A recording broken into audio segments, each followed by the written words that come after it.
ఉందిరా సెప్టెంబరు మార్చి పైన వాయిదా పద్ధతుంది దేనికైనా అని ఈ పాటను జగన్ రెడ్డి ఎన్నిసార్లు విన్నారో తెలియదు కానీ ఏ పని మొదలు పెడదామన్నా ఆదిలోనే హంసపాదుల వాయిదాలు ఎదురవుతున్నాయి.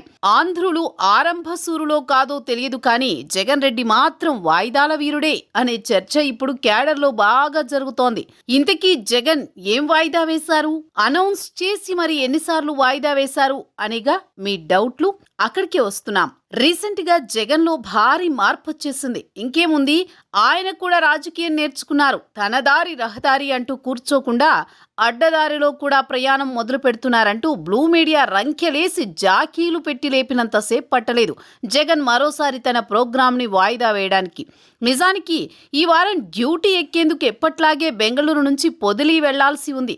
దానికి సంబంధించిన ఏర్పాట్లన్నీ పార్టీ వర్గాలు చేశాయి కూడా. అయితే చినుకు పడినా, వాతావరణం మారినా జగన్ రెడ్డి వారి మనస్సు కూడా మారిపోతుందట. రుతుపవనాలు ముందస్తుగా రావడంతో వర్షాలు వచ్చే అవకాశం ఉందని జగన్ తన పర్యటనను వాయిదా వేసుకున్నారట. అనుకున్న స్కెడ్యూల్ ప్రకారం మంగళవారం సాయంత్రం తాడేపల్లికి వచ్చి బుధవారం పొదిలి పర్యటనకు వెళ్లాల్సి ఉంది. పొగాకు వ్యాపారులకు గిట్టుబాటు ధర రావడం లేదని వారిని పరామర్శించాలనుకున్నారు. కానీ హఠాత్తుగా వాయిదా వేసుకున్నారు. వాయిదాకు కారణం ఏమిటయ్యా అంటే మహానాడేనని టాక్ నడుస్తోంది. రుతుపవనాలు వచ్చేశాయని, ముందస్తుగా భారీ వర్షాలు కురుస్తాయని, ఈ కారణంగా జగన్ పర్యటన వాయిదా వేసుకున్నారని వైసీపీ వర్గాలు చెబుతున్నా మరో కారణమే ప్రధానంగా కనిపిస్తోందని, వ్యక్తిగతంగా ఏదో పనిపడి ఉంటుందని, లేకపోతే టీడీపీ మహానాడు జరుగుతుంటే తాను ఇలా షో చేస్తే ఎవరు పట్టించుకోరని అనుకున్నారేమోనని, అందుకే వాయిదా వేసుకున్నారేమోనని కొందరంటున్నారు. జగన్ రెడ్డి ఇలా పొదిలి పర్యటనకు వస్తారు అనగానే వైసీపీ ప్రో మీడియా ఎలివేషన్ స్టోరీలు వండేసింది.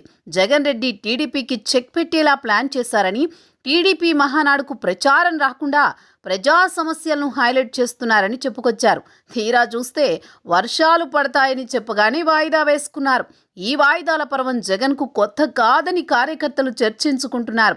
ఏదైనా ఒక ఆందోళన కార్యక్రమానికి పిలుపిచ్చారంటే దాన్ని ఖచ్చితంగా నిర్వహించేలా ఉండాలి. ఒకవేళ వాయిదా వేయాల్సి వస్తే బలమైన కారణాలని చూపాలి. లేదంటే ప్రజల్లోనే కాదు, సొంత పార్టీ శ్రేణుల్లో కూడా పలుచన భావం ఏర్పడుతుంది. ఫీజు పోరుకు సంబంధించి జగన్ ఇచ్చిన పిలుపు కూడా ఇలాగే పలుచన అయ్యింది. ముచ్చటగా 3 సార్లు ఫీజు పోరు వాయిదా పడింది. ఇలా ఒక కార్యక్రమాన్ని కారణాలు ఏవైనా 3 సార్లు వాయిదా వేస్తే ఇక పార్టీ నాయకులు, కార్యకర్తల్లో ఆసక్తి ఎందుకుంటుంది? ఏదైనా కార్యక్రమం చేపట్టడానికి వైసీపీ నాయకులు సమావేశమై అన్ని అంశాల్ని పరిగణలోకి తీసుకోరనేందుకు ఈ వరుస వాయిదాలే నిలువెత్తు నిదర్శనం.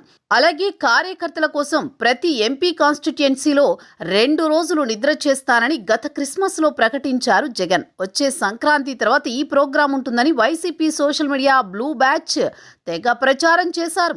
అయితే ప్రకటన అయితే చేశారు కానీ అది ఆచరణకు నోచుకోలేదు. సంక్రాంతి పోయింది, శివరాత్రి పోయింది, తర్వాత ఉగాది అన్నారు, అది పోయింది. ఇంతకు ఊసే లేదు. ప్రతి వారం యలహంక నుంచి వచ్చి ఒక రోజు తాడేపల్లి కార్యాలయంలో జగన్ జిల్లా నాయకులతో సమావేశం నిర్వహిస్తూ కాలం గడుపుతున్నారు. ప్రతి సమావేశంలోనూ ఒక్కటే స్పీచ్, ఒకటే స్క్రిప్ట్, ఒక్కటే మాడ్యులేషన్. వైసీపీలో ఎవరికి వారే యమునా తీరే అన్న చందంగా నిర్ణయాలుంటాయి. జగన్కు మదిలో ఏది మెదిలితే దాన్ని ప్రకటిస్తూ ఉంటారు. వైసీపీలో నిర్మాణాత్మక నిర్ణయాలు జరగవనే సంకేతాలు స్వయాన జగనే తరచూ నిరూపిస్తున్నారు. ఇలాగైతే రానున్న రోజుల్లో ఏదైనా పిలుపునిస్తే పార్టీ శ్రేణులు సీరియస్గా తీసుకునే అవకాశం ఉండదు. అందుకే వైసీపీ ఇకనైనా సీరియస్గా ఆలోచించాల్సిన అవసరం ఉంది. వాయిదాల పర్వానికి స్వస్తి చెప్పాలి. లేదంటే జనం కూడా వైసీపీని లైట్ తీసుకుంటారు. Mister Jagan Reddy, life is not a problem. Postponement causes problem. Note this point.